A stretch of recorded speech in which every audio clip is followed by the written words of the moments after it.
Sylvia and me. Sylvia and Sylvia me. and me. Sylvia and Sylvia. Sylvia and me. Sylvia and Sylvia. Hi, I'm Sylvia Beckerman, host of the podcast series Sylvia and Me, conversations with extraordinary, inspiring women.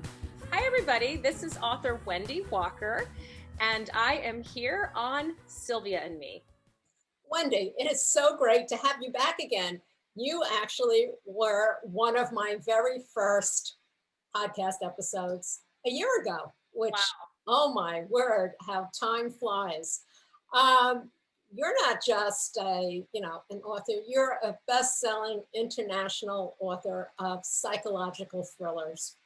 Yes. And when we spoke the last time, we kind of went over you had dreams when you were younger. You dreamt of being a Olympic figure skater. I mean, these aren't just dreams where you woke up one day and went, "Oh, that was a good dream," but you actually went after some of the Olympic skater, finance, legal. I don't know whether you're practicing, whether you still have your law license, but you did family law.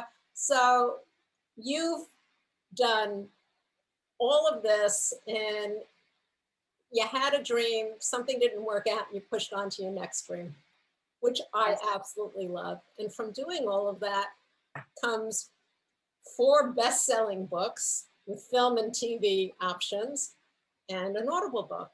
So what I really want to do is we're in the midst of a pandemic that nobody really knows when we're going to get back to any kind of, I hate saying the word normalcy because I don't know what that is. Yeah. So your new book, which is Don't Look for Me, came out. Well, let's see, you have a copy of it? I always have a copy of my books with me. Yes. It came out September 20th. September 15th. Yep. Okay, fine. I'm off by 5 days. Give me a break. September 15th. Yep. What, you've written, because of what you've done and your experiences, when we talk about psychological thrillers, you've actually taken from real life, not specifically your life, but whether from practicing family law, whether from, the people you were around when you were doing your figure skating. So you've talked about memory loss, about narcissism, about internet dating and deception. Yes. There's a couple of things that I'd like to go into, one of which, your new book came out September 15th. We're in the midst of this pandemic. I know that you used to travel all over on book tours to market, to publicize your book. How has this pandemic affected what you're doing?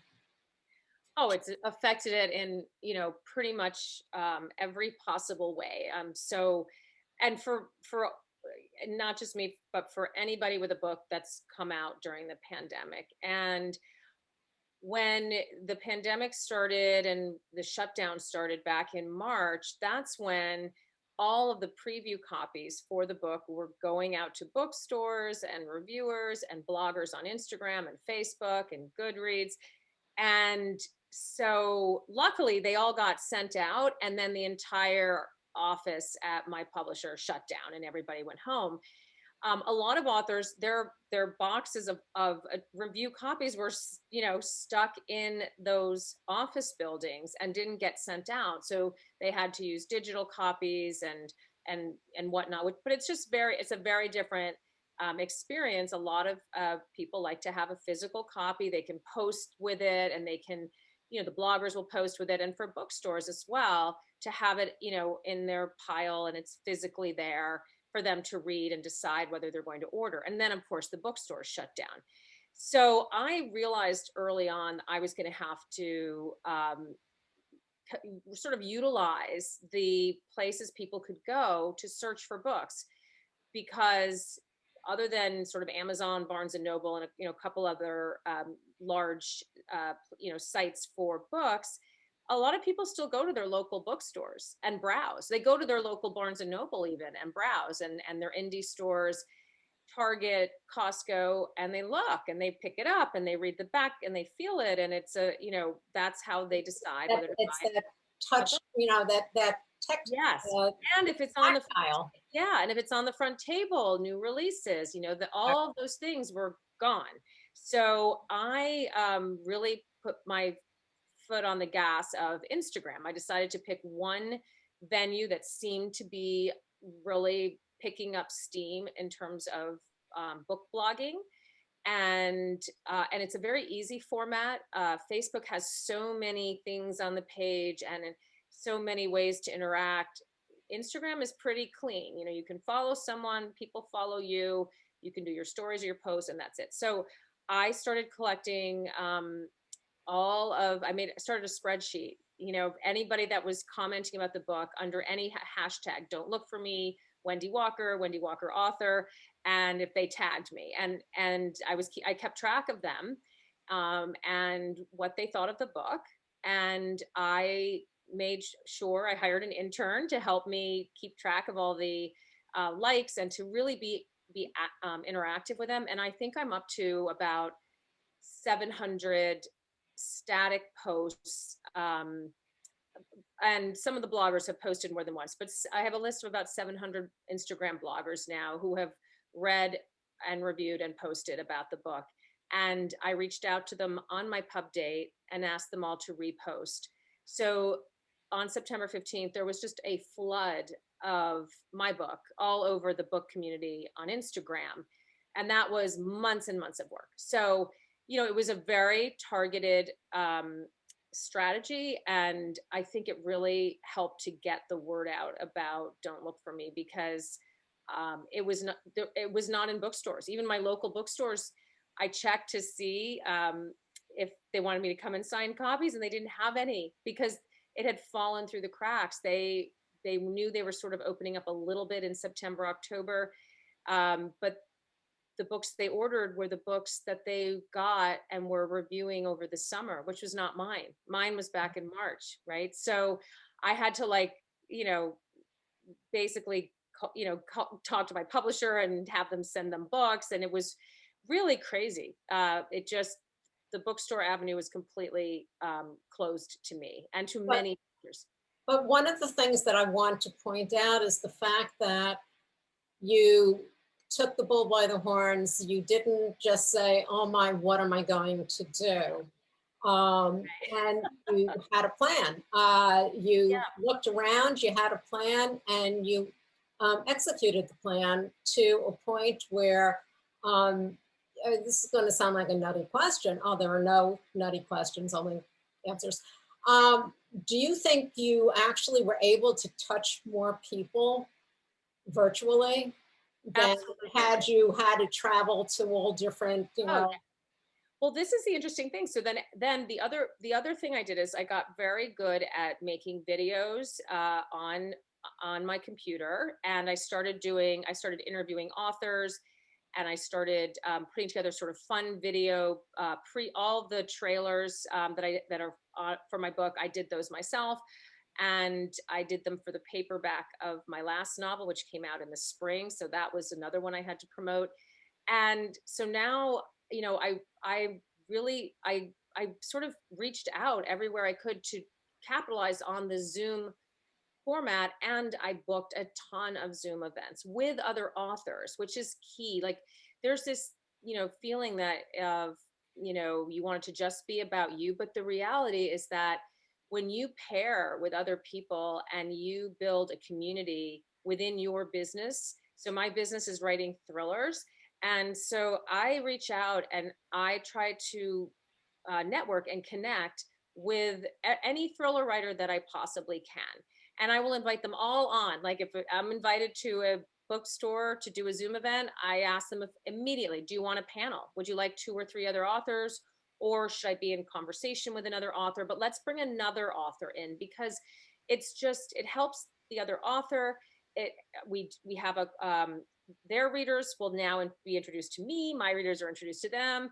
And then when they have events, maybe they'll invite me to be on their event, even if I don't have a book that's coming out then, and new readers will discover me. So that's something. That's something that a lot of people don't understand. that they're afraid. The paranoia sets in. Will Yeah. they take my readership away? Will they all of a sudden get an idea that I have and run with it?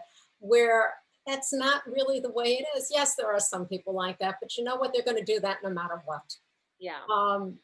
For what you've done, which is get the community together and network and connect with other authors and be able to, I'll do this, you do this.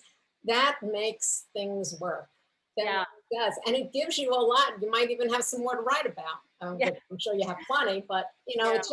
it's just the whole idea of getting together, of this communication, even in a time where we can't physically have these events.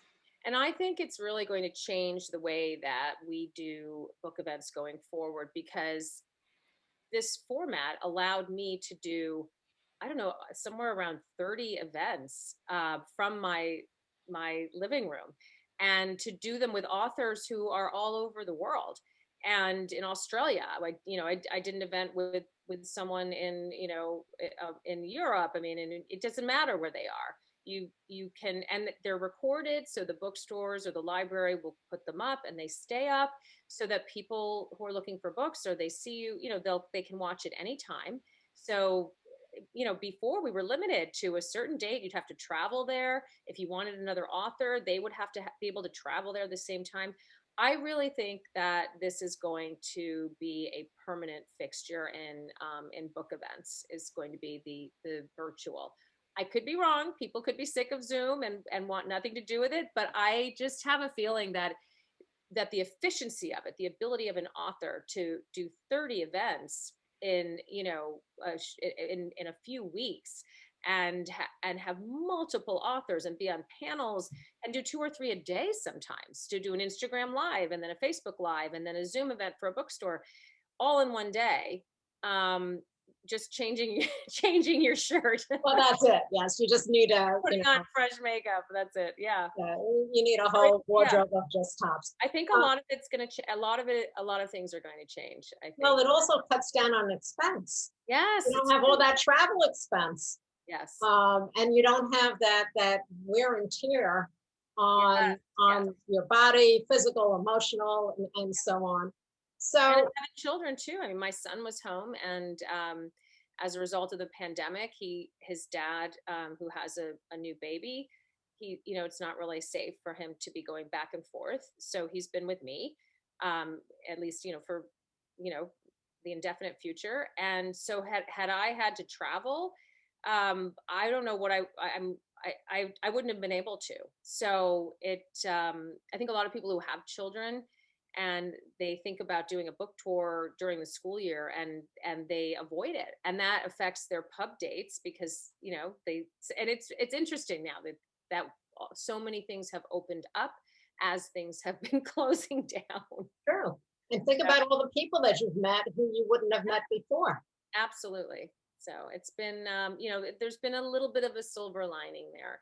And also, for the book itself and for entertainment in general, there's been a little bit of a silver lining with the, with people being at home, and with a lot of the emotions that have been, that have been stirred up this past year, where people have really needed an escape in a big way. And entertainment has been a place where people have been turning to allow a little bit of a release of the feelings that we're all feeling, which are anxiety feelings. They're fear. It's fear. It's you know, just and fear about so many things. Fear about your safety. Fear about your financial situation. Fear about your children.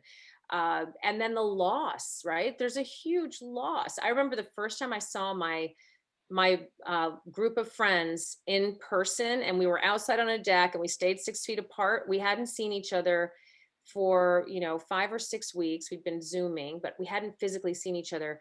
And I almost cried. I felt such an emotional reaction seeing them in person. It's so different. And I mean, it's just so many emotions people are feeling.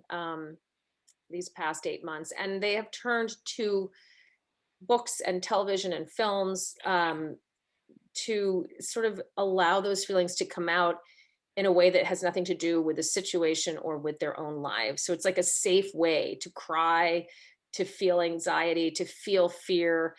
It has nothing to do with your life. When it's over, it's over. You don't have to go and save, Molly Clark in my novel. You don't have to, you don't have to go save the world from a terrorist plot. You can just watch somebody do it on TV. That allows like a release of emotion that we all so desperately need right now. Desperately. You started something that you hadn't done before. You've actually put out an Audible book. Hold Yes. Your Breath. How did that come about? So when I started the new year, I had just finished a novel and I'm out of contract. So we were, sort of taking it around a little bit, and just we waited until March. But even then, it was just so clear this is not a time to be entering into a new contract with, an old with my current publisher, or if they are not interested or it doesn't work out, a new relationship with a new publisher. It's just not the right time. Nobody knows what their financial situation is. Yes, publishers are buying books, but if you can wait and let the dust settle and let everyone sort of see what the future might hold, not just in terms of financial deals, but in terms of what people are predicting is going to be popular and the types of books people are going to want to read, which is always hard to predict. But there are definitely some trends that we are seeing now that are new and resulting from the pandemic. So it was time to hit pause on doing a major book deal, but I wanted to make use of my time other than promoting. And Audible has just been exploding. Audiobooks in general, and Audible is one distributor of audiobooks.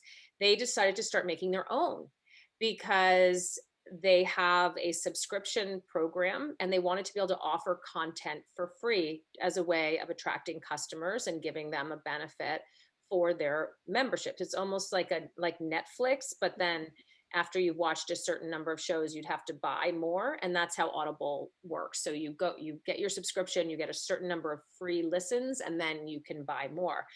And so they have been buying their own content instead of just licensing it from the publishers, who make audiobooks. And so they approached us a while ago, and we, it was on the back burner, and it was just the perfect time this summer to the perfect time to do a short novella. They're shorts, so it's like 2.5 hours to listen to, and maybe the quarter of the length of a full novel. But I also had this, when I was coming up with new book ideas, I had this amazing idea for the character in All Is Not Forgotten, my narrator, Dr. Alan Forrester. And it was just this really sort of poignant story about him and a great twist. And I knew it would be difficult to pull it into a full length novel. And so when this opportunity came up, I was like, oh my gosh, I'm going to take this great time that I have now to do something like this. And this story that is so perfect for a short. And it was joyful. Like, writing him again was just absolutely joyful. He was my first thriller character, and he is what helped me break into this business full time as a full time writer. And he is my voice. Like, he just is so much of me. And so writing him again felt like coming home. It was just such a great experience. And Audible's been amazing, and it's doing really well. It's made the top 10 in fiction for all Audible books, like all fiction, and which was so exciting to see. It just came out October 1st. So yeah, that has been a really, really nice experience, and something that definitely came out of the pandemic. So talk a little bit about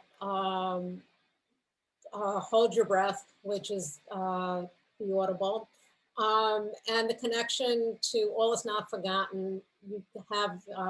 You use the same character who was really great. And memory loss, because we had talked about this about a year ago. Yeah. Talk a little bit about that, because it's something that people might not understand exactly what that is. Yeah. So the the whole premise behind All Is Not Forgotten has to do with the reconsolidation of memory. And I stumbled on the idea, I think it was back in 2011. I read an article in the New York Times about how they were really beginning to understand how memories are stored and how they can be altered when they are recalled. So it kind of works like this: the memory is stored in all different parts of your brain: sight, sound, feel, relationships, like all these different parts of the brain that are responsible for these different senses.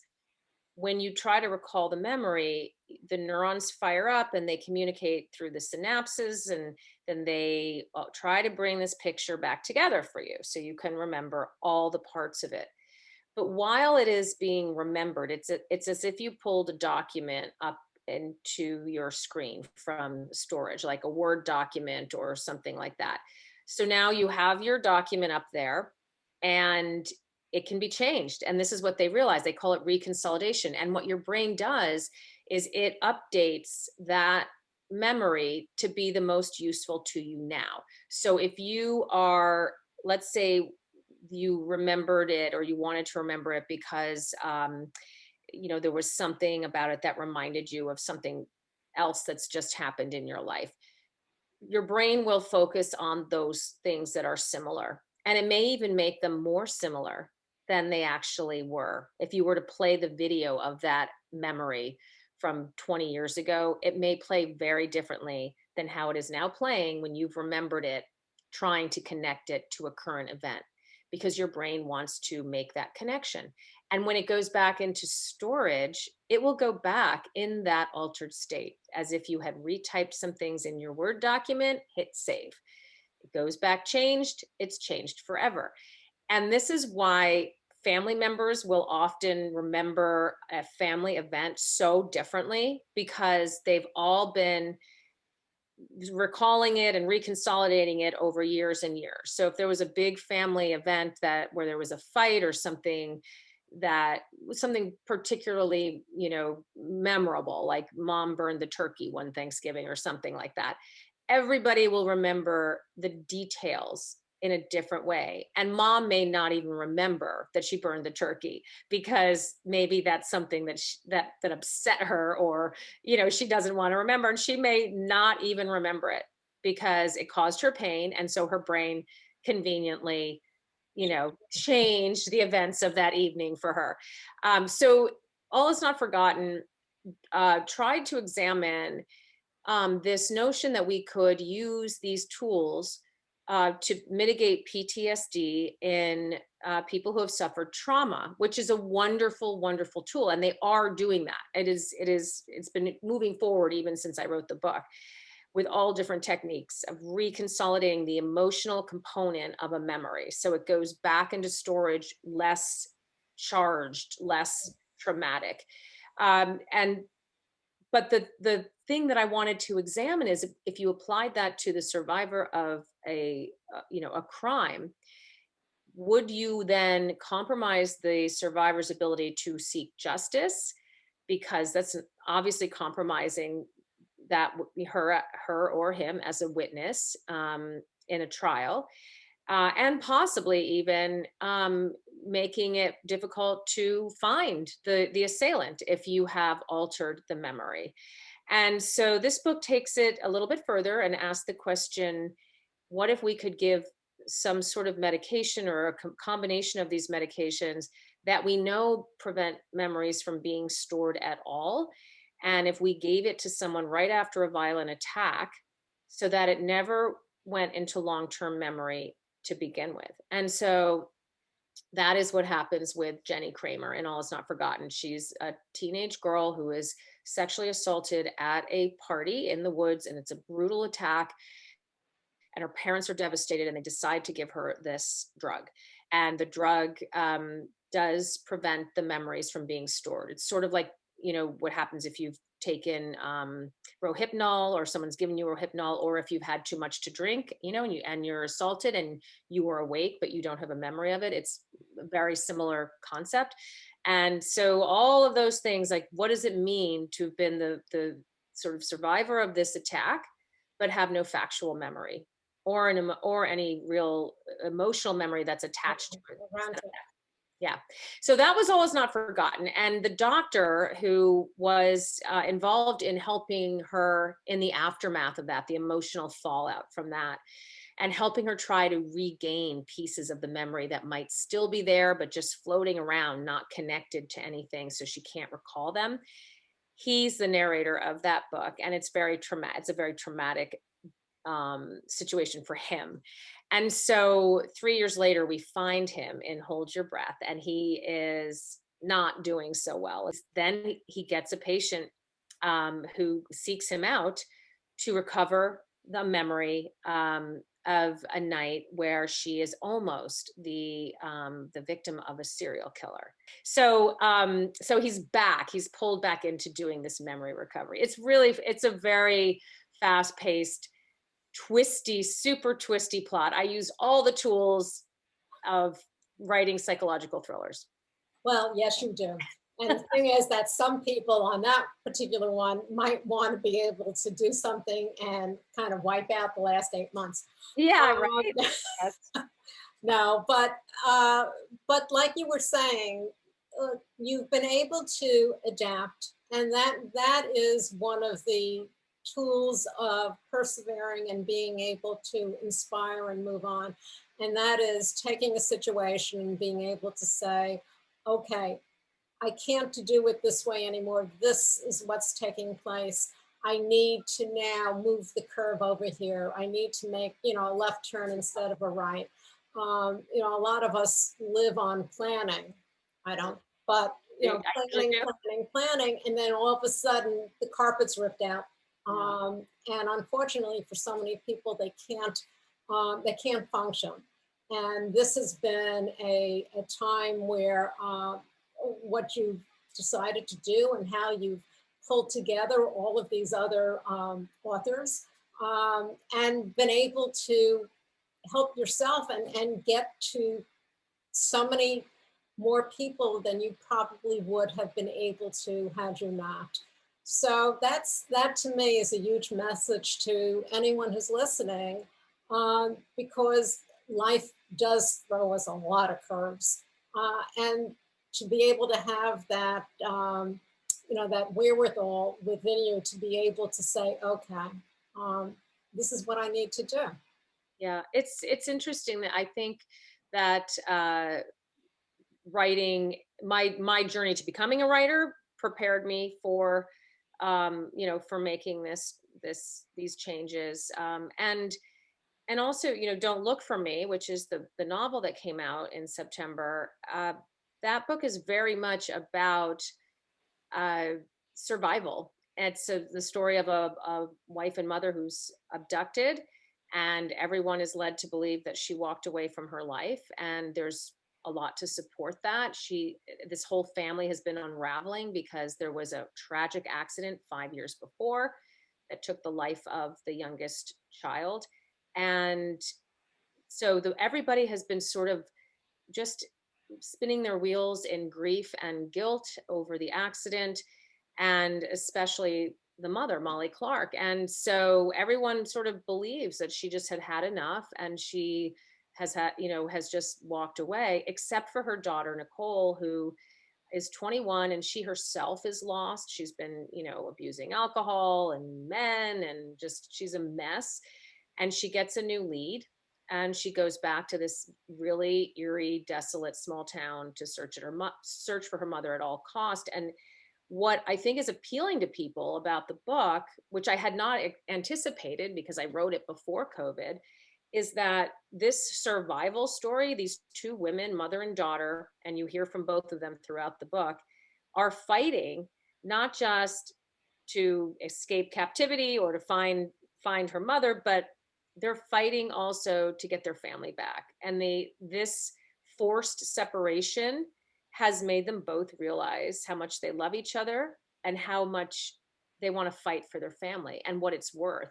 And that, I think that's resonating, because aren't we all feeling that? The loss of relationships, not being able to see people, not being able to be together. My own family, we get together twice a year, the whole family. It's a real loss, and it makes you value those relationships and those people. So,